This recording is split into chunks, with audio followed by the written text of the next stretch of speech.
Brain తర్వాత second brain లాంటిది gut అనమాట. మనకి మొత్తం న్యూరాన్స్, హార్మోన్స్ అన్నీ కూడా గట్ నుంచి రిలీజ్ అవుతాయి. ఓకే. సో గట్ని అనవసరంగా మనము ఇలాంటి స్ట్రెస్ లెవెల్స్తోనూ, పిచ్చి ఫుడ్ హ్యాబిట్స్తోనూ అన్నీ చేయటం వల్ల గట్ని ఇబ్బంది పెడుతున్నాం. కాబట్టి ఇప్పుడు గట్ హెల్త్ ప్రోగ్రామ్ అని ఇప్పుడు లేటెస్ట్ ఈ ఇయర్ మొత్తం ఆల్మోస్ట్ ఈ డెకేడ్ అంతా గట్ హెల్త్ మీదే ఉంటుంది. ఓకే. సో ఏదైనా సోషల్ అవేర్నెస్ ప్రోగ్రామ్సే కదా. సో గట్ హెల్త్ అనేది ఇంపార్టెంట్. ఆఫ్టర్ బ్రెయిన్ తర్వాత గట్ హెల్త్.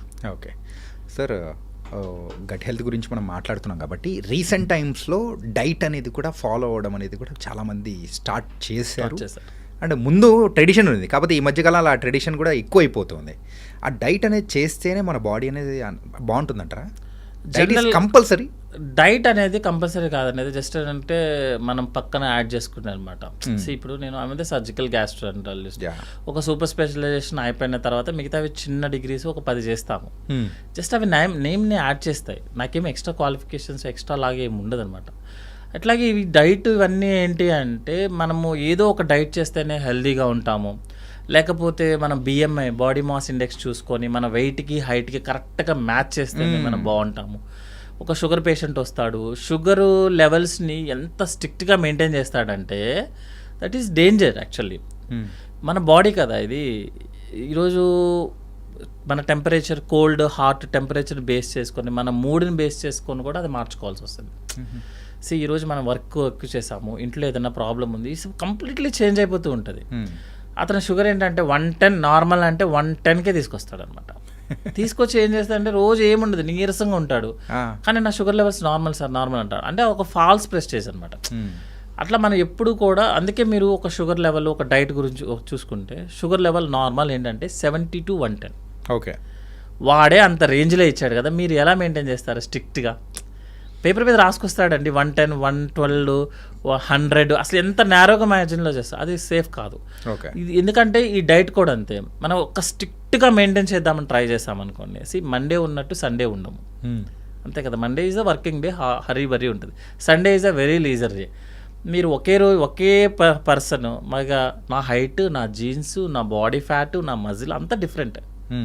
ఒక లేడీ ఉన్నారు, ఒక బాయ్ ఉంటారు, అతని jeans, environment, south Indian, north Indian అంతా డిఫరెంట్ కదా.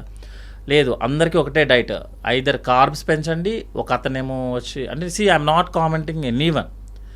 జనరల్గా యాజ్ ఏ సర్జన్ కానీ యాజ్ ఏ ప్రొఫెషనల్స్ మేము ఫాలో అయ్యేది ఏంటి అంటే మీ యాక్టివిటీని బేస్ చేసుకొని వర్క్ చేయండి. ఓకే. మీ ఫుడ్ మీదంతా మీ యాక్టివిటీని బేస్ చేసుకొని ఒక స్ట్రిక్ట్గా మనం ఒకటి ఫాలో అయితే లైఫ్ లాంగ్ మనం చేయలేము ఆ పని. మీరు ఈరోజు కంప్లీట్గా కార్బోహైడ్రేట్ డైట్ తీసుకుంటారు, కంప్లీట్గా ప్రోటీన్ డైట్ తీసుకుంటారు, ఎన్ని రోజులు చేస్తాం మనం అట్లా? అది సాధ్యం అవ్వదు యాక్చువల్గా.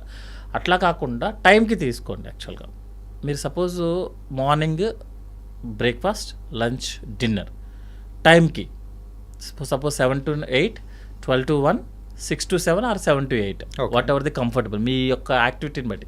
కొంతమంది 9కి పడుకునే వాళ్ళు ఒక 2 hours ముందు తినమని చెప్తాం, కొంతమంది 12కి పడుకుంటారు, వాళ్ళు 9కి తింటే సరిపోతుంది. నైట్ డిన్నర్కి మనం తినే ఫుడ్కి ఒక 2 hours గ్యాప్ సరిపోతుంది. ఓకే. అట్లా కాకుండా ఒక రూల్ లాగా పెట్టుకొని ఏదో సిస్టంలో నుంచి ఎక్సెల్ షీట్ ఒకటి బయటికి తీసుకొచ్చి 100 grams ప్రోటీన్ అనగానే 4 జీడిపప్పులు 2 కందిపప్పులు అనుకుంటూ ఒక కప్పు తీసుకొని వేయింగ్ మిషన్లో పెట్టి, నిజంగా అలా తిన్న అది మనమేమో రోబోస్ ఒక చిప్పులో పెట్టి 80% ఛార్జింగ్ అవ్వగానే స్టాప్ చేయమని చెప్పడానికి. మనం మారిపోతుంటాం సార్, ఎవ్రీడే మన ఏజ్ పెరుగుతుంటుంది, మన యాక్టివిటీ పెరుగుతుంటుంది. సో ఏదైతే మనం ట్రెడిషనల్గా ఫాలో అవుతున్నామో మీ యాక్టివిటీని base, suppose breakfast, lunch, dinner తినాల్సిందే, స్కిప్ చేయడం కుదరదు. ఓకే. అందులో ఏం తింటారనేది మనం డిసైడ్ చేసుకోవచ్చు. కానీ జనరల్గా మేము చెప్పేది ఏంటంటే మీ ఇంట్లో ఏది ఫాలో అవుతారు, జనరల్గా మీరు ఫాలో అవ్వద్దు. మీరు ఇంట్లో ఏది ఫాలో అవుతారు, సౌత్ ఇండియనా, నార్త్ ఇండియనా, తెలుగు బేస్డా, maybe Telangana base, whatever thing is మీకు ఏదైతే ఫాలో అవుతున్నారో అది మీకు ఎంత అవసరం అయితే అదే తీసుకోండి. మీరు సపోజ్ మీరు చపాతీ తీసుకుంటారు, చపాతీ తినండి. 3 పూట్ల చపాతీ తినడం అనేది తప్పు. ఓకే. ఒక చపాతీ, కొంచెం rice, next chapati, rice, what ever thing is మార్చుకుంటారు. ఎందుకంటే సార్ మనం ప్రతి ఫుడ్కి న్యూట్రిషన్ వాల్యూ ఉంటుంది, ప్రతి ఫుడ్కి అవసరమైనవి ఉంటాయి, అవసరం లేనివి ఉంటాయి. ఒక్క ఫుడ్ ఎవరైనా సరే ప్రపంచంలో ఒక ఫుడ్ చూపించి ఇది తింటే నువ్వు 100 years జబ్బు లేకుండా హ్యాపీగా బతుకుతామని చెప్తారా? ఎవరు చెప్పం కదా. ఎవరు చెప్పరు సార్. మరి అలాంటప్పుడు ఓన్లీ ప్రోటీన్ తింటా, ఓన్లీ కార్బ్ తింటా, ఓన్లీ ఆయిల్ తింటా, కోకోనట్ ఆయిల్ తాగుతా, ఓన్లీ ఆయిల్ మేమో ఆయిల్ లేనిది అసలు తినమని చెప్తారు ఒకళ్ళు. కరెక్ట్ అవ్వదు. బెస్ట్ ఆయిల్ అనేది ఏది ఉండదు సార్. ఎప్పుడు కూడా ఏంటంటే ఆయిల్స్ అనేది వీక్లీ మార్చుకుంటూ వెళ్తాం. ఎందుకంటే ప్రతి ఆయిల్లో గుడ్ ఉంటుంది, బ్యాడ్ ఉంటుంది. సో ఈ రోజు మనం గ్రౌండ్ నట్ తీసుకున్నాం, నెక్స్ట్ వీక్ ఆయిల్ తీసుకో, ఎక్కడికి వెళ్ళిపోం కదా. మనం అదంతా వదిలేసి ఏం చేస్తామంటే బాగా డీప్ ఫ్రై, ఊరికి ఎక్కువ థింక్ చేసుకోవటము, ఫాస్టింగ్ 16 hours ఫాస్టింగ్ ఉంటారు సార్. దాని పేరు very past name, intermediate fasting sir. ఏంటి సార్ అది? Intermediate fasting sir. Actually diet అన్ని ఏంటి అంటే బ్యారియాట్రిక్ సర్జరీ చేసేటప్పుడు మేము ఒబీస్ సర్జరీ చేస్తాం కదా, ఒబీస్ సర్జరీలో ఒక రూల్ ఉంటుంది సార్. ఏంటి అంటే నేను ఇప్పుడు సపోజ్ ఒక 150 kgs ఉన్నాను సార్, నేను సర్జరీ చేస్తాను. సర్జరీ చేసిన తర్వాత ఏం చెయ్యను నేను. యాక్చువల్గా సర్జరీలో మీ స్టమక్ కెపాసిటీ 1 liter. ఓకే, అంటే మీరు 1 liter తినొచ్చు. అంటే 1 liter అంటే వాటర్లో కన్వర్ట్ చేస్తా. సో నేనేం చేస్తానంటే దాన్ని 100 mlకి మారుస్తాను. స్టమక్ని షేప్ మార్చేసి 100 mlకి, అంటే మీ కెపాసిటీని తగ్గిస్తాం. సో మీరు ఈ 100 mlలో హై షుగర్స్ తీసుకున్నా సేమ్ ఉంటారు మీరు. ఇప్పుడు సపోజ్ నేను 1 liter కెపాసిటీని 100 mlకి మార్చాను సార్. మీరు మంచిగా షుగర్కి మిల్క్ షేక్లు అవన్నీ తాగేశారు అనుకోండి, సేమే కదా, సేమ్ క్యాలరీస్ తీసుకున్నారు. నేను బ్యారియాట్రిక్ సర్జరీ ఫెయిల్. అందుకని ఏం చేస్తామంటే సర్జరీ చేసాక ముందు 6 months ట్రైనింగ్ ఉంటుంది అతనికి. అంటే అతను ఏం తీసుకోవాలి, ఏం తీసుకోకూడదు అనే తనకు ఒక ఐడియా రావాలి. తనగా ఒక 10% వెయిట్ లాస్ అవ్వాలి. ఓకే, అంటే తన విల్ పవర్ అనమాట. ఒబిసిటీ అనేది ఒక సైకాట్రీ ప్రాబ్లం యాక్చువల్గా. పాపం తనకేం సంబంధం లేదు, తనకు తినకపోతే ఆగలేడు యాక్చువల్గా. అందుకే నేను చేస్తాను, ఒబిసిటీ ఉన్న ప్రతి పేషెంట్ సైకాట్రీ కౌన్సిలింగ్కి వెళ్తాడు ఫస్ట్. వెళ్ళి తనకి ఏదైనా వేరే ఇష్యూస్ ఉన్నాయి అన్నీ చెక్ చేసుకోవాలి. ఓకే, చెక్ చేసుకున్న తర్వాత ఒక 6 months తనకు ఒక ట్రైనింగ్ పీరియడ్ ఉంటుంది యాక్చువల్గా. అంటే మనం ఒక డైట్ ఇచ్చి ఇది నువ్వు ఫాలో అవ్వాలని చెప్పి ఒక యాక్టివిటీ ఇస్తాము. ఒక 30 minutes to 1 hour యాక్టివ్గా ఉండాలి. అంటే తనకి ఏంటంటే తన బాడీ మీద తన కంట్రోల్ వచ్చేస్తుంది. ఓకే, నేను ఇది తినొచ్చు, ఇది తినకూడదు. అతను ఓన్గా ఒక 10% kg వెయిట్ లాస్ అవ్వాలి, 10% వెయిట్ లాస్ అవ్వాలి. అంటే మోటివేట్ అవ్వాలి. అప్పుడు బ్యారియాట్రిక్ చేస్తాము. లేకపోతే బ్యారియాట్రిక్ నెక్స్ట్ రోజు మార్నింగ్ ఫెయిల్ అయిపోతుంది. మీరు చేసేసాను 100 ml, మీరు 1 liter తినకుండా హ్యాపీగా మిల్క్ షేక్లు తాగేశారనుకోండి, మిల్క్ షేక్లు షుగర్ సిరప్లు తాగేశారనుకోండి, గంటకి తినేశారనుకోండి సార్, గంటకి 100 ml చొప్పున తిన్నారనుకోండి, ఫెయిల్ కదా, సర్జరీ ఫెయిల్. దానికోసం క్రియేట్ చేసిన డైట్లు ఇవన్నీ యాక్చువల్గా. ఇంటర్మీడియట్ ఫాస్టింగ్ కానీ, కీటో డైట్లు కానీ, ప్రతి దాన్ని మనం జనరల్ పబ్లిక్కి వాడేస్తున్నాం. ఓకే, జనరల్ పబ్లిక్ ఏంటంటే ఎప్పుడైనా ఒక 6 monthsకో లేకపోతే ఏదైనా సర్జరీకి వెళ్ళడానికి ముందు కొంచెం వెయిట్ లాస్ అయితే రిజల్ట్స్ బాగున్నాయి అనుకోండి, that is okay. Life long ఈ సేమ్ డైట్లు యూస్ చేయడం కుదరదు sir. It's a very danger యాక్చువల్గా. ఎందుకంటే కీటో డైట్ వాడుతున్న చాలా మందికి కిడ్నీ ఇష్యూస్ వస్తున్నాయని ఆల్రెడీ తెలుసు, ఎవ్రీబడి ప్రూవెన్. నిజమా సార్? మీరు ప్రోటీన్ ఎక్కువ తీసుకున్నారు సార్, ప్రోటీన్ డైజెస్ట్ అవ్వాలి కదా, దాన్ని బై ప్రొడక్ట్ ఎవరు రిలీజ్ చేయాలి బయటికి? కిడ్నీ. సరే, మీరు కిడ్నీ 100 years కోసము ఇంత డయాలసిస్ చేయడం కోసమని మనకి క్రియేట్ అయింది. ఇంత ప్రోటీన్ని మీరు డైజెస్ట్ చేయమని కిడ్నీ మనకి బాడీ లోపలికి వచ్చింది. మీరు రోజు 60 grams ప్రోటీన్ ఇవ్వాల్సిన వాళ్ళు మీరు 200 grams ప్రోటీన్ రోజు ఇచ్చారనుకోండి, ఎన్ని రోజులు పనిచేస్తుందో చెప్పండి? హాఫ్ పడిపోతుంది కదా. సరే, సింపుల్, ఇస్ మిషన్. మీ ఇష్టం వచ్చినట్టు రోజు ఇచ్చేటప్పుడు మీరు వాటర్ కూడా, మీకు ఆల్రెడీ మన పెద్దవాళ్ళు చెప్తారు కదా, వాటర్ ఎంత పడితే అంత తాగకూడదని చెప్తారు. 3 to 4 liters is the correct. కొంతమంది ఏం చేస్తారంటే యుద్ధం చేసినట్టు వాటర్ బాటిల్ పట్టుకొని అదొక పాస్ట్ లాగా ఫటా తాగుతూనే ఉంటారు, యూరిన్కి వెళ్తూనే ఉంటారు. మీరు రోజుకి 3 liters చొప్పున ఫిల్టరేషన్ చేయడానికి మీ కిడ్నీ తయారు చేశారు, దేవుడు ఇచ్చాడు మనకు. ఓకే, దాన్ని మీరు రోజు 5 లీటర్లు పోసారనుకోండి, దాని వర్కింగ్ కెపాసిటీ తగ్గిపోతుంది, మిషన్ తగ్గిపోతుంది కదా సార్. ఎక్కువ రోజులు నడిస్తే కాలు అరిగిపోదా? సేమ్ కాన్సెప్ట్ కదా. మీరు ఎక్కువగా ఒక ప్రోడక్ట్ని పంపిస్తున్నారు, మన బాడీ ఎన్ని రోజులు డైజెస్ట్ చేస్తుంది, ఎన్ని రోజులు వాడుకుంటాం మనం దాన్ని. ఓకే, దానివల్ల ప్రాబ్లం. సో యాజ్ ఎ సర్జన్గా నా వైపు నుంచి యాజ్ ఎ ప్రాక్టీస్ మనము ఒకళ్ళు చెప్పిన దాన్నో లేకపోతే ఒక చోట ప్రూవ్ అవ్వచ్చు సార్, ఏముండదు, ఇది ప్రూవ్ అవటంలో తప్పేం లేదు యాక్చువల్గా. కీటో డైట్ తీసుకుంటే చాలా హెల్తీగా ఉంటుంది, ఇంటర్మీడియట్ ఫాస్టింగ్ తీసుకుంటే మీరు చాలా బాగుంటారు, మీ షుగర్స్ కంట్రోల్లో ఉంటాయి, ఇవి అన్నీ ప్రూవెన్ అవ్వచ్చు. కానీ డయాబెటీస్ అనేది షుగర్ వాల్యూ కాదు. ఓకే, మీకు షుగర్ వాల్యూ పెరిగితే డయాబెటీస్ ఈజ్ అన్కంట్రోల్డ్ అని, షుగర్ వాల్యూ తగ్గితే డయాబెటీస్ కంట్రోల్డ్ అని. కంట్రోల్డ్ అంటారు తప్ప తగ్గిందని ఎవరు చెప్పరు. కంట్రోల్లోకి వచ్చిందని. అవును సార్, ఒక్కసారి షుగర్ వచ్చిన వాళ్ళు కంట్రోల్లో ఉంది అని అంటారు తప్ప షుగర్ అనేది ఒక వాల్యూ, డయాబెటీస్లో షుగర్ వాల్యూ అనేది వాల్యూ చూపిస్తుంది అంతే, కంట్రోల్డా అన్కంట్రోల్డా అంతే తప్పించి మీకు షుగర్ తగ్గిందా, షుగర్కి సంబంధించిన ఏదైనా సైడ్ ఎఫెక్ట్స్ అవుతున్నాయా లేదా అనేది చెప్పదు ఇప్పుడు. ఓకే. సో అంటే మనం అంత స్ట్రిక్ట్గా మెయింటైన్ చేయడం అనేది రాంగ్. మనం ప్రోగ్రామ్ కాదు సార్, టైం టేబుల్లో రాసుకొని 2 జీడిపప్పులు 2 బాదం పప్పులు ఒక గిన్నె ఒకటి తీసుకొని అదేదో చిన్న చిన్న వెయింగ్ మిషన్స్ వచ్చాయి దాని మీద పెట్టుకొని కరెక్ట్గా 90 grams రైస్ అట్లా అనేది that is the danger. Okay. So నేనైతే సజెషన్ చేయమంటే మీరు టైంకి ఫుడ్ తినండి, బయట ఫుడ్ మ్యాక్సిమం అవాయిడ్ చేద్దాం. ఆయిల్ కూడా ఏంటంటే ఫ్రై ఐటము ఆయిలీ ఐటమ్ తగ్గించుకోవడము, టేస్ట్ కోసం కాకుండా తగ్గించుకోవడం, ఆయిలీ ఐటమ్స్ తగ్గించుకోవడము.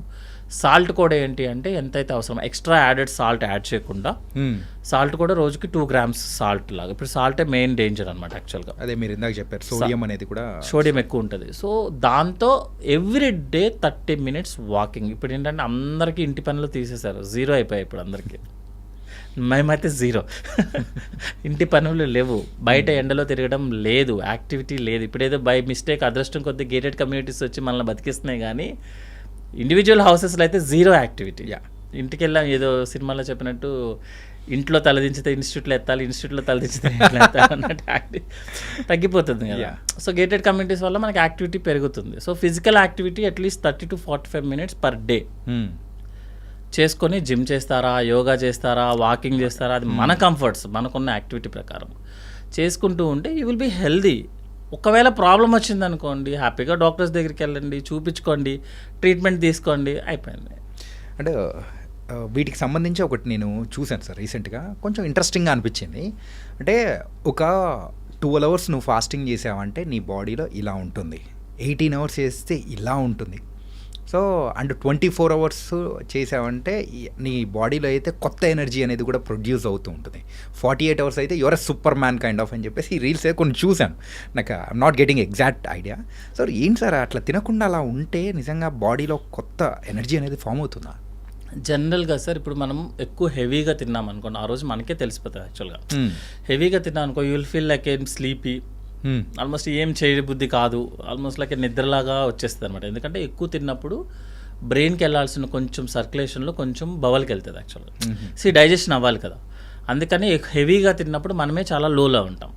అట్లా కాకుండా బ్యాలెన్స్డ్గా ఫుడ్ తీసుకున్నాం అనుకోండి, యూ విల్ బీ యాక్టివ్ ఉంటుంది. అలా కాకుండా కొంచెం ఇంకా తక్కువ తీసుకున్నాం అనుకో, ఫాస్టింగ్లో తీసుకున్నప్పుడు మనకి గ్లూకోజ్ లెవెల్స్ డౌన్ అయిపోతుంది, తర్వాత హెడేక్ స్టార్ట్ అవ్వటము, అన్ఈజీనెస్ అన్నీ వస్తాయి. ఈ ఫాస్టింగ్ డీటాక్స్ చేసుకోవడము, ఎక్కువ రోజులు ఫాస్టింగ్ ఉంటే లోపల ఉన్నది మొత్తం అరిగిపోతుంది. సరే యాక్చువల్లీ ఏంటంటే హ్యూమన్ బీయింగ్ అనేది పర్సన్కి వేరీ అయిపోతూ ఉంటుంది యాక్చువల్గా.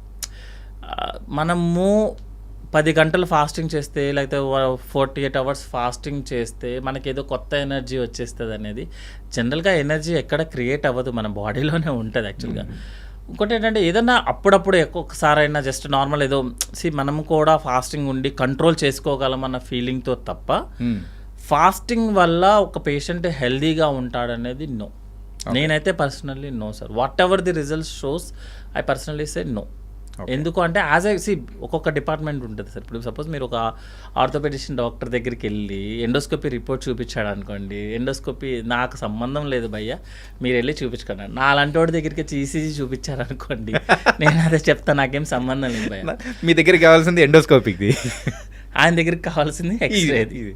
సో ఇప్పుడు ఎవరి డిపార్ట్మెంట్ ప్రకారం చూసుకున్నా, లేదా యాజ్ ఎ సర్జన్గా పర్స్పెక్టివ్లో చూసి మనం చెప్పేది ఏదైనా ఉంటుంది, పర్స్పెక్టివ్లో ఉంటుంది. సో మేమేం చేస్తామంటే 4 to 5 AM మీకు యాసిడ్ జ్యూసెస్ రిలీజ్ అవుతాయి. లివరు, ప్యాంక్రియాస్ అది మీ కంట్రోల్లో ఉండదు. మీరు తినకపోయినా ఆ జ్యూస్ రిలీజ్ అయ్యేవి. మీరు ఫుడ్ తినలేదనుకోండి సార్, జ్యూసెస్ ఏమవుతాయి, అవేమీ మోషన్లో ఏమి రావు డైరెక్ట్గా, దానికి డైజెషన్ అవ్వాల్సిందే. సో అవి అక్కడే ఉండి మనకి లోపల ఏదైతే లేయర్స్ ఉన్నాయో వాటి మీద పడతాయి డైజెషన్స్ అన్నమాట. సో ఫాస్టింగ్ చేయటం అనేది, ఫాస్టింగ్ చేస్తే ఏదో గ్లో వచ్చేస్తుంది, ఏదో అయిపోతుంది అనేది ఎలా ఉంటుందంటే, maybe my personal feeling is like మంచి వాళ్ళకి దేవుడు కనిపిస్తాడు అన్నట్టే ఉంటుంది. ఇంకా దాని అర్థం అయిపోయింది, ఫోటో పెట్టేయడం, దండ పెట్టేయడం. అదన్నీ ఏంటంటే ఈజ్ పర్సనల్ సార్. అంతే యాక్చువల్గా ఏంటంటే మనము వీటిని మనం ప్రూవ్ చేయలేము యాక్చువల్గా. ఎందుకంటే ప్రూవ్ చేయాలంటే ఒక 100 మెంబర్స్ని తీసుకోవాలి. 100 మెంబర్స్లో ఏజ్ డిఫరెన్స్ ఉంటుంది, వెయిట్ డిఫరెన్స్ ఉంటాయి, ఫ్యామిలీ బ్యాక్గ్రౌండ్ డిఫరెన్స్ ఉంటుంది, వాళ్ళు తినే ఫుడ్, ఎన్విరాన్మెంట్స్ అన్నీ డిఫరెన్స్ ఉంటాయి సార్. బట్ ఏంటంటే అదే జనరల్ ఒపీనియన్ ప్రకారం నేనైతే యాజ్ ఎ గ్యాస్ట్రో పర్సన్ అయితే వీఆర్ ఫాస్టింగ్ మాత్రం we are against for that. Okay, కానీ ఎంత తీసుకోవాలనేది మీరు డిసైడ్ చేసుకోండి. Suppose if you are more active తీసుకోండి హ్యాపీగా. లేదు మీరు ఈరోజు కొంచెం ఏమీ అంత యాక్టివిటీ లేనప్పుడు కొంచెం తగ్గించుకొని తినండి, కానీ బ్రేక్ఫాస్ట్ మాత్రం స్కిప్ చేయొద్దు. ఓకే, స్పెసిఫికల్గా ఎందుకు బ్రేక్ఫాస్ట్ చేస్తున్నానంటే మీరు నైట్ డిన్నర్ నుంచి మార్నింగ్ బ్రేక్ఫాస్ట్కి 12 hours పడుతుంది యాక్చువల్గా ఆన్ అన్ యావరేజ్. మీరు దాన్ని మళ్ళీ స్కిప్ చేసి 11కో 12కో తీసుకెళ్లారనుకోండి, అది 18 hours వెళ్ళిపోతుంది. ఈ జ్యూసెస్ అన్నీ రిలీజ్ అయ్యాయి తెల్లవారుజామున 4 o'clock. 4 to 5 జ్యూసెస్ అన్నీ రిలీజ్ అవుతాయి. అందుకే మన విలేజ్ అంతా అవేక్ అయ్యేదే 4 to 5. సో జ్యూసెస్ రిలీజ్ అయ్యే టైం యాక్చువల్గా మనం బబల్ మూమెంట్స్ వచ్చాయి కానీ జ్యూసెస్ కానీ highest amount of urine production కానీ మొత్తం మార్నింగే సార్. ఓకే, జనరల్గా అందరూ మన బాత్రూమ్లో ఎక్కువగా మీరు యూరిన్ ఏ టైంలో పాస్ చేస్తారన్నా, ఏ టైంలో మోషన్ అంతా ఆ టైమే అది. ఆ టైంలో ఫుడ్ లేకుండా స్కిప్ చేసి దాన్ని 1 o'clock తీసుకొని వెళ్ళి లంచ్ చేసి షార్ట్ టర్మ్గా నేను వెయిట్ లాస్ అయ్యాను, షార్ట్ టర్మ్గా నేను చూసావు ఎంత స్లిమ్గా ఉన్నాను, ఓకే ఈరోజు okay 1 month okay 2 months okay 3 months life long చేస్తామా? ఆ తర్వాత ఉంటుంది సినిమా. మన బాడీ ఎప్పుడు రిజర్వ్స్ ఉంటుంది సార్. ఇప్పుడు మనకి లివర్ అనుకున్నాండి, బై మిస్టేక్ దేవుడు 80% పాడు చేసుకున్న 20%తో మనం హ్యాపీగా లైఫ్ లాంగ్ బతకడానికి ఇస్తాడు యాక్చువల్గా. 80% వచ్చేదాకా మనకి ఏ ప్రాబ్లం రాదు, 80% పాడైపోయేదాకా. ఆ 20% తర్వాతే మనకి ప్రాబ్లం స్టార్ట్ అవుతుంది. సో మీరు 1-2 years చేస్తే వీఆర్ హ్యాపీ, ఓకే మనం బాగానే ఉంటాం. 3rd year ప్రాబ్లం స్టార్ట్ అవుతుంది. ఈ ఎఫెక్ట్స్ అన్నీ 3rd year స్టార్ట్ అవుతుంది. ఓకే, దాని బదులు మీరు కావాల్సిందే తినండి, ఏమవుతుంది తిన్నంత వరకు తినండి. అంటే మన ఏజ్ని బట్టి మనం ఉండాలి యాక్చువల్గా. మన ఏజ్ని బట్టి, మన ఫ్యామిలీ హిస్టరీని బట్టి, మన యొక్క యాక్టివిటీని బట్టి, మన జాబ్ని బట్టి మనం ఉండాల్సి వస్తుంది. అది మనకి లైఫ్ లాంగ్. ఎందుకంటే మనం ఇప్పుడు లైఫ్ ఎక్స్పెక్టెన్సీ 80 years సార్. హ్యాపీగా 8 years ఉండాలి కదా. కావాలంటే ఏదైనా రెస్ట్రిక్షన్ చేసుకునేటప్పుడు 60-65 తర్వాత చేద్దాం, తొందర ఎందుకు? ఉన్నదాన్ని అనుభవించండి అంటారు. అనుభవించాలంటే అగ్రెసివ్గా చేయొద్దు, లోగా చేయొద్దు, ఏదో బ్యాలెన్స్డ్గా చేయండి. ఇప్పుడు what is your good food అని ఎవరన్నా అడిగితే it's a balanced food. Okay, water ఉండాలి, ఫైబర్ ఉండాలి, కార్బ్స్ ఉండాలి, ప్రోటీన్ ఉండాలి, అన్నీ ఉండాలి, యాక్టివిటీ ఉండాలి, నిద్ర ఉండాలి 8 hours. That is the balanced complete man or women whatever thing is. అంతేగాని ఒక్క దాని మీద పడిపోవడం అనేది రాంగ్ సార్ యాక్చువల్గా. అది ఏదన్నా కొంచెం టైంకి ఓకే, ఇప్పుడు ఆల్రెడీ అందరూ చేస్తున్నారు కాబట్టి నేను మొత్తం అందరినీ మానేయండి ఇది చేయండి అని మనం చెప్పడం కూడా చేయలేం కాబట్టి బ్యాలెన్స్డ్గా చేసుకోండి యాక్చువల్గా. ఓకే, అన్నీ తీసుకోండి, టైంకి తీసుకొని యాక్టివిటీ ఇంపార్టెంట్ ఓకే చేస్తే సరిపోతుంది సార్. సార్ ఇందాక బ్రేక్ఫాస్ట్ అనేది ఇట్స్ వెరీ ఇంపార్టెంట్ అని చెప్పేసి చెప్పారు కదా. రీసెంట్ టైమ్స్లో ఆ వెస్ట్రన్ కల్చర్ కేవలం డ్రెస్సెస్ విషయంలోనే కాకుండా ఫుడ్ విషయంలో కూడా మనం వెస్ట్రన్ కల్చర్ ఆ బ్రేక్ఫాస్ట్ కానీ ఆ ఫుడ్ కల్చర్లో కూడా మారిపోతున్నాం. ఇది as a Indian climatic conditions ప్రకారం యాజ్ ఏ ఇండియన్స్గా మనకి ఎంతవరకు గుడ్ అంటారు అది? సార్ వెస్ట్రన్ కల్చర్ని ఫాలో అవుతున్నప్పుడు వెస్ట్రన్ వర్కింగ్ కల్చర్ని కూడా ఫాలో అవ్వాలి. ఓకే, మనం ఫాలో అవుతామా? నో. వాళ్ళు సాటర్డే సండే పట్టుకొని వాడు బీర్ పట్టుకొని వాడుకున్న కోల్డ్ క్లైమేట్లో కోల్డ్ టెంపరేచర్ ఉంటుంది, he will take the alcohol. అది లేకపోతే పని అవ్వదు పాపం, వాళ్ళకి ఏం చేయలేడు. ఇంట్లో వర్క్ 99.99% అతనే చేస్తాడు. షాప్కి ఏదైనా వెళ్ళాలన్నా బై వాక్ 2-3 kilometers అయినా అతనే నడుస్తాడు. మీకు యూరోపియన్ కంట్రీస్ అయితే ఇంకా కొండలు కూడా వాళ్ళే ఎక్కేస్తారు, వాళ్ళే చేసేసుకుంటారు అంతా. సో మనం వెస్ట్రన్ ఫుడ్ హ్యాబిట్స్ ఫాలో అవుతున్నాం, మన వెస్ట్రన్ లైఫ్ స్టైల్ అంటే ఫిజికల్ యాక్టివిటీ ఫాలో అవుతున్నామా? కళ్ళు మూసుకొని చూస్తే మన ఇంట్లో ఎంతమంది పనిచేస్తున్నామని అందరికీ తెలుసు. పక్కనున్న పక్క సందులో ఉన్న షాపుకి కూడా కార్లు తీసేవాళ్ళం మనం యాక్చువల్గా. సో వెస్ట్రన్ ఫుడ్ కాదు, ఇండియన్ ఫుడ్ కాదు సార్, ఎవ్రీథింగ్ ఈజ్ నార్మల్. వాళ్ళ ఎన్విరాన్మెంట్ ప్రకారం వాళ్ళు క్రియేట్ చేసుకున్న ఫుడ్ అది.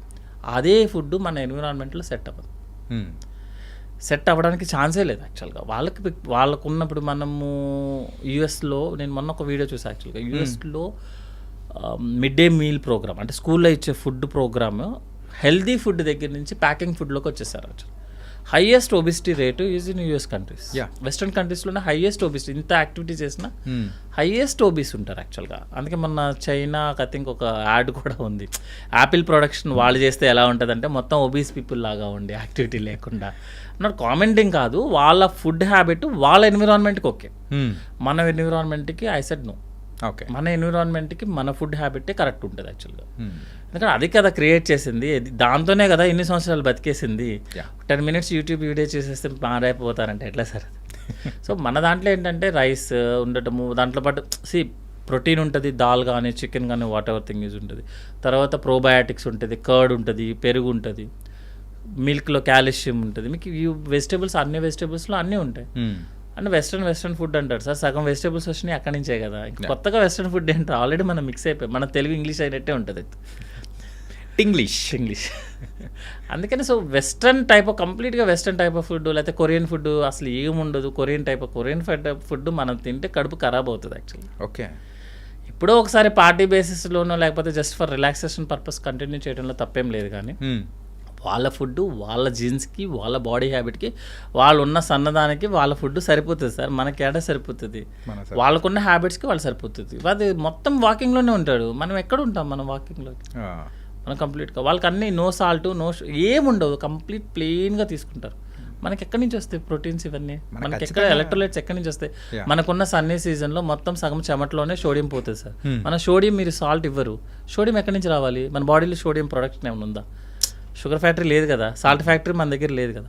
అక్కడికి అవసరం లేదు, అతనికి కోల్డ్ కంట్రీ, అతనికి స్వెట్టింగ్ ఉండదు, అతనికి సోడియం లాస్ అవ్వదు, మనకి సోడియమే లాస్ అవుతుంది కదా, రోజు చెమటే ఉంటుంది కదా.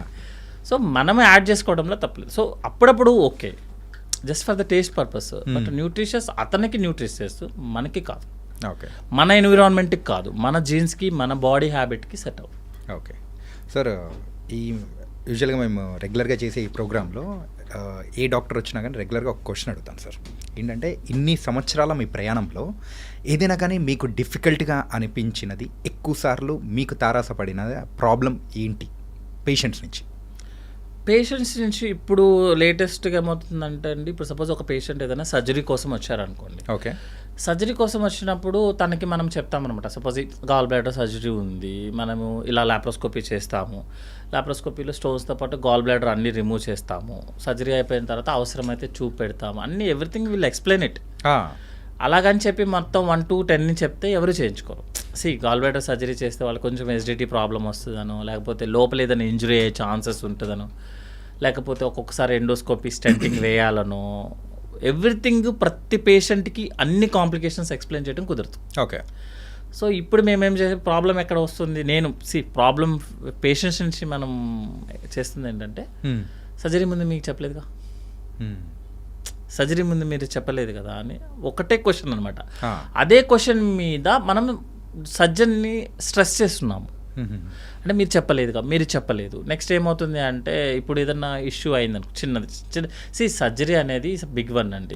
మనం కట్ చేయడం లోపలికి వెళ్ళి, ఎనాటమీ అనేది గాడ్ అండి యాక్చువల్గా. సర్జరీలో ఎవరు డిక్టేట్ చేస్తారు surgeon best or worst surgeon అంటే, లోపల ఉన్న ఎనాటమీ అంటే లోపల స్ట్రక్చర్ ఎలా ఉంది.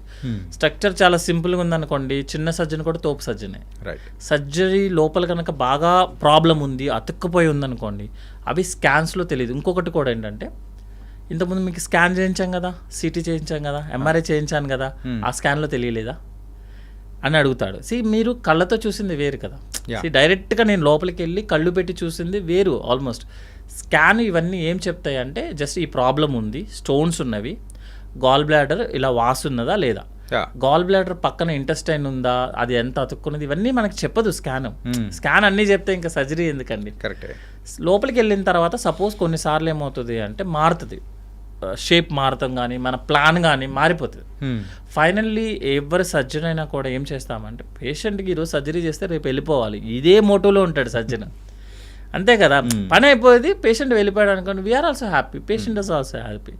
బట్ ఇప్పుడు ఏమవుతుందంటే, కొంచెం అంత అవేర్నెస్ ఎక్కువ అయిపోతున్న వల్ల, అవేర్నెస్ ఉండడం కరెక్ట్ యాక్చువల్గా, ఓకే, ఎక్కువ అయిపోవడము, సస్పిషియస్ అయిపోవడం వల్ల ఏదైనా జరిగినా మీరు సర్జరీ ముందు చెప్పలేదు కదా సార్, ఓకే, స్కాన్లో తెలియలేదా సార్, లోపలికి వెళ్ళి సెకండ్ వర్డ్ ఏంటంటే, మనము ఇది కాకుండా ఇది చేసామన్నాం అనుకోండి, అంటే సర్జరీ ఫెయిలా సార్. అంటే వాళ్ళకి ఒకటి తెలియకపోవటము, ఒకటి ఎక్కువ తెలిసిపోవడము, అవేర్నెస్ మరీ ఎక్కువైపోవటం, సస్పిషియస్ని ఎక్కువైపోవటం, అది హ్యూమన్ బీయింగ్స్ మారిపోయాం మనం కూడా ఈ మధ్య. సో జనరల్గా సార్ సర్జనే కాదు సార్, కుక్ అయినా అనుకోండి, మనం హోటల్కి వెళ్ళే కుక్ అయినా సరే మనకి మంచిగా పెడదామని ట్రై చేస్తాడు అతను కూడా, అంతే కదా, ఎవరైనా అంతే. ఇప్పుడు డ్రైవర్ ఉన్నాడు సార్, డ్రైవర్ ఏమో మనకి వెళ్ళి గుద్దేద్దామని ట్రై చేస్తాడా ఏంటి సార్, లేదు కదా, మ్యాక్సిమం ట్రై చేస్తాడు తను కూడా, యాక్చువల్గా మంచిగా చేద్దామనే చేస్తారు. సో ఎప్పుడైనా మనం ఒకటి చేసినప్పుడు, ఓకే, డ్రైవర్నైనా కుక్నైనా మనం నమ్మాలి యాక్చువల్గా. నమ్మితే మనకు ఒకేసారి అవునా సార్ ప్రాబ్లం అయిందా, వాట్ ఈజ్ నెక్స్ట్, ఏం చేద్దాం సార్, మనకి ఫ్రీ హ్యాండ్ ఇస్తే డాక్టర్ కనుక he will do the miracles. Next step ఎప్పుడు కూడా ఒక ప్రాబ్లం వస్తే సెకండ్కి బ్యాకప్ ఉంటుంది సార్. ఇప్పుడు మనకి దేవుడిచ్చిన వరం అనుకోండి, మన పూర్వీకులు వాటెవర్ మన సీనియర్స్ సూపర్ సీనియర్స్ వాళ్ళు ఇచ్చిన ప్లాన్ అనుకోండి, ఏదైనా సరే ఒక చిన్న ప్రాబ్లం వస్తే దానికి బ్యాకప్ ఉంటుంది. ఇప్పుడు ఓకే ఓకే చాలా సింపుల్ బ్యాకప్స్ ఉంటాయి. సపోజ్ ఒక పేషెంట్కి ఇది ప్రాబ్లం అయింది అనుకోండి, సరే ఏం చేద్దాం, నెక్స్ట్ క్వశ్చన్, నెక్స్ట్ ఏం చేద్దాం, ఇది చేద్దామా, ఓకే డన్. అప్పుడు అనుకోండి మనకి ఫాస్ట్గా రికవరీ వచ్చేస్తారు. ఇట్లా కాకుండా మీరు ప్రెజర్ పెట్టి బ్యాంక్ ఎంప్లాయీని ప్రెజర్ పెట్టి అమ్మా నాకు ఇవ్వు అన్నాడు అనుకోండి, ఒక నోటు తక్కువ అవ్వచ్చు, ఒక నోటు ఎక్కువ అవ్వచ్చు. రైట్. సో అంటే లేటెస్ట్గా అది మీరు అంటే ప్రాబ్లమ్స్ ఏం ఫేస్ చేస్తున్నారు అంటే కౌన్సిలింగ్ పార్ట్ కొంచెం ప్రాబ్లం అవుతుంది యాక్చువల్గా అనమాట. బట్ ఏంటంటే ఇప్పుడున్న సిచ్యువేషన్ ప్రకారం మనిషికి కొంచెం ఆ ఇష్యూస్ ఉన్నాయి కాబట్టి మనం మళ్ళీ కొంచెం ఇంకొక గంట ఎక్కువ ఎక్స్ప్లెయిన్ చేసి ఇంకా ఎవరైతే అవేర్నెస్ ఉన్న వాళ్ళని పిలిపించి 4-5 డయాగ్రామ్లు, డాక్టర్కి డయాగ్రామ్ గీయడం రాకపోయినా మంచిగా డయాగ్రామ్లు గీసి ఎక్స్ప్లెయిన్ చేసి చేస్తున్నాం. ఒక్క టైంలో 15-20 years బ్యాక్ లేదు, 15-25% కొంచెం ఫ్రీడమ్ అట్లా ఉండేది. సో ఎంతైనా మన పేషెంట్కి మంచిగా చేస్తేనే కదా అతను వెళ్ళిపోతాడు, లేకపోతే నెక్స్ట్ రోజు మార్నింగ్ నుంచి ఆ హెడేక్ ఎవరు పడతారండి. సో కౌన్సిలింగ్ పార్ట్ అనేది కొంచెం డిఫికల్ట్ అవుతుంది ఈ మధ్య. ఓకే సార్, జెంట్స్లో లేడీస్లో ఈ గ్యాస్ట్రిక్ ఇష్యూస్ అనేది కూడా సో డిఫరెన్స్ ఏమన్నా ఉంటుందా? ఎందుకంటే యూజువల్గా బయట చూస్తూ ఉంటే అబ్బాయిల్లోనే ఎక్కువగా ఈ గ్యాస్ట్రిక్ ఇష్యూస్ అనేది కూడా ఎక్కువ గమనిస్తూ ఉన్నాం. ఎందుకు ఇలాగా? జనరల్గా సార్ లేడీయే, మెయిలే. తనకున్న ప్రాబ్లం మనకి రావు, మనకున్న ప్రాబ్లం తనకి రావు, అంతే కదా. కొన్ని ప్రాబ్లమ్స్ చెప్పుకోలేని ప్రాబ్లమ్స్ కొన్ని మనం కరెక్ట్గా చెప్పాలంటే వాళ్ళే మనమే. ఇంకోటి ఏంటంటే జనరల్గా జెంట్స్ అనేది కొంచెము అంటే ఇప్పుడు ఓకే కానీ పర్సంటేజ్ ప్రకారం చూసుకుంటే జెంట్స్ అనేది బయట తినడం అనేది ఎక్కువ. ఓకే. జెంట్స్ అనేది ఎకనామిక్స్ హైయెస్ట్ ప్రాబ్లమ్స్ ఎక్కడొస్తుంది, హైయెస్ట్ స్ట్రెస్ కానీ థింకింగ్ కానీ ఎక్కడొస్తుంది అంటే ఫైనాన్షియల్ ఇష్యూస్. ఇప్పుడు లేడీస్ అందరూ కౌంటర్ పార్ట్ చేస్తున్నారు, 50-20% మనకి హెల్ప్ చేస్తున్నారు, అంతా ఉంది. బట్ యాజ్ ఏ పర్సంటేజ్ ప్రకారం చూసుకుంటే ఇప్పటికీ కూడా జెంట్సే కొంచెం ఫైనాన్షియల్ లీడింగ్లో ఎక్కువ ఉంటుంది.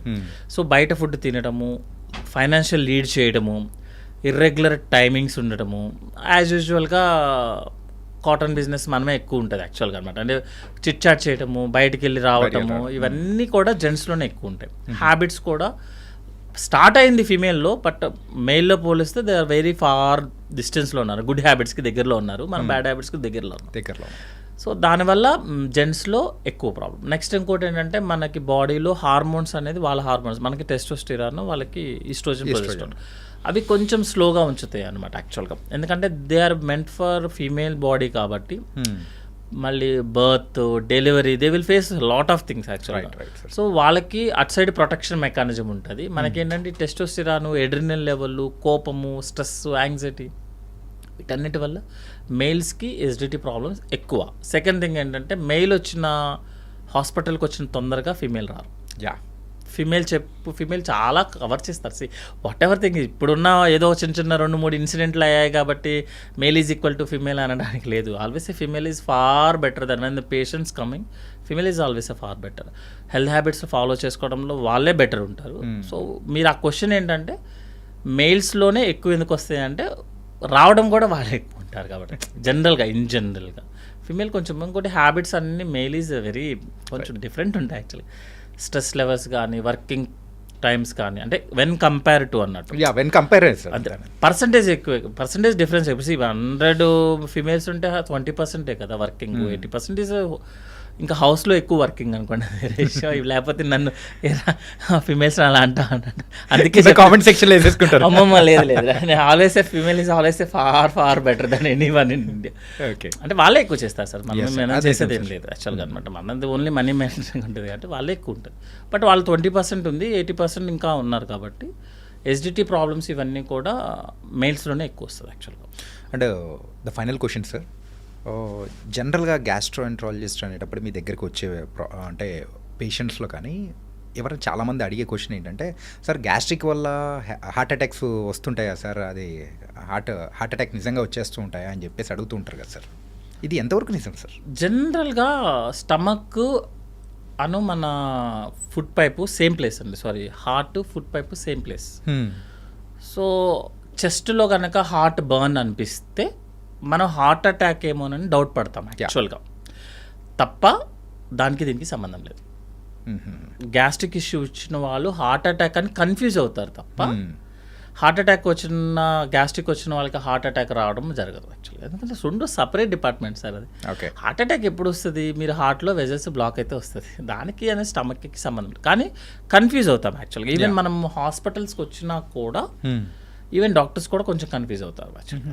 ఎందుకు అంటే రెండు సేమ్ కదా, సేమ్ ప్లేస్లో ఉంటుంది, మీరు చెస్ట్లోనే ఉంటాయి రెండు మెయిన్ పార్ట్లు అంతా. సో కొంచెం హెవీనెస్గా ఉండటము, బర్నింగ్ ఉండటము రెండింటికి సేమ్ ఉంటుంది. కాకపోతే ఈ హార్ట్లో ఎలా వస్తుంది అంటే 1-2 మినిట్స్లోనే ప్రాబ్లం వస్తుంది.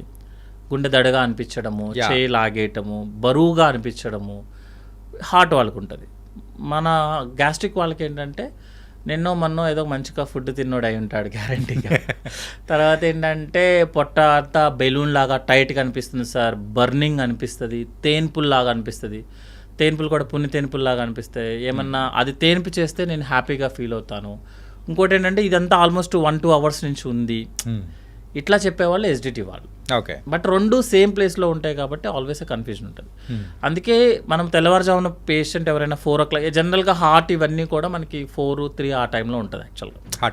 హార్ట్ అటాక్స్ కానీ ఇదంతా జనరల్గా ఆ టైం అని చెప్తారు యాక్చువల్గా. అది ఎందుకు అనేది గ్యాస్ట్రో సర్జన్ బట్ జనరల్గా 4 to 5 మేము క్యాజువాలిటీస్లో వర్క్ చేసే టైంలో 4 to 5 ఎవరైనా పేషెంట్ వస్తే కంపల్సరీగా ఈసీజీ చేసేవాళ్ళు. ఈసీజీ చేసేవాళ్ళము. హార్ట్ అటాక్ వచ్చినప్పుడు మాత్రమే మీకు ఈసీజీలో చేంజెస్ వస్తాయి. లేకపోతే ఆల్రెడీ ఇతనికి రీసెంట్గా హార్ట్ అటాక్ వచ్చిందని మనకి ఈసీజీలో చెప్తుంది.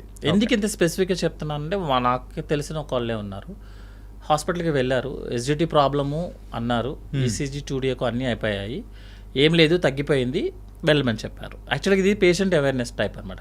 ఓకే, వెళ్ళమని చెప్పారు. వెళ్ళి ఏదైనా ఇబ్బంది అయితే మళ్ళీ 6 అవర్స్లో కల్లా వచ్చేసండి అని చెప్పారనమాట. తనకి మళ్ళీ 6 అవర్స్ తర్వాత నాకు కాల్ అనమాట, అన్న నాకు తగ్గలేదు, ప్రాబ్లం అవుతుందంటే ఇమీడియట్ హాస్పిటల్ అది వెళ్తామంట. ఇమీడియట్ హాస్పిటల్కి వెళ్ళినప్పుడు ఈసీజీ చేస్తే డౌట్ వచ్చింది, ఓకే, యాంజియో చేస్తే బ్లాక్ ఉందని వచ్చింది. మీకు 6 అవర్స్ బ్యాక్ మీరు హాస్పిటల్కి వెళ్ళారు కదా, సో అయినా అప్పుడు నార్మల్ కదా, ఎట్లా వచ్చేస్తుంది అని క్వశ్చన్ అడగచ్చు. ప్రతి ఇన్వెస్టిగేషన్స్కి ఒక లిమిటేషన్స్ ఉంటాయి సార్.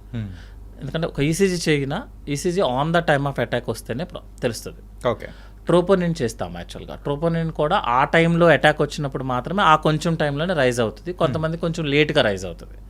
2DAకు ఉంటుంది, మీకు స్ట్రక్చరల్ ప్రాబ్లం ఉంటేనే తెలుస్తుంది అనమాట. సో ఈ హార్ట్ అటాక్ గ్యాస్ ప్రాబ్లం అని మనకి కన్ఫ్యూజన్ ఉన్నా, డాక్టర్కి కన్ఫ్యూజన్ ఉన్నా, నా ఉద్దేశం ప్రకారం ఏంటంటే వెయిట్ చేయండి, హాస్పిటల్లోనే వెయిట్ చేయండి. బికాజ్ దానికన్నా బెస్ట్ ప్లేస్ లేదు మనం సర్వే అవ్వడానికి. మీరు ఏ గుడికి వెళ్ళా సర్వే అవ్వరు కదా. సో ఏంటంటే ఏదన్నా డౌట్ అనిపించినప్పుడు రెండు కన్ఫ్యూజన్ ఉంటుంది సార్ ఎప్పుడు కూడా. Even doctors also got confusion అనమాట. ఎందుకంటే ప్రతి ఇన్వెస్టిగేషన్స్కి లిమిటేషన్స్ ఉన్నాయి. అంతేగాని ఇది చేయగానే ఓకే కన్ఫర్మ్ అని లేదు. ఈసీజీ నార్మల్ అంటే నార్మల్ కాదు, ఈసీజీ అబ్నార్మల్ అంటే అబ్నార్మల్. దానికి ఆ మీనింగ్ డిఫరెంట్ ఉంటుంది యాక్చువల్లీ. ఈసీజీ ఎందుకంటే ఈసీజీ కూడా లిమిటేషన్స్ ఉంటాయి కదా. ఈసీజీ అబ్నార్మల్ అంటే మీకు ప్రాబ్లం ఉన్నట్టు సార్. ఇట్స్ నాట్ 100% రిజల్ట్స్ కదా. ఈసీజీ నార్మల్ అంటే నార్మల్ అవ్వాల్సిన రూల్ లేదు.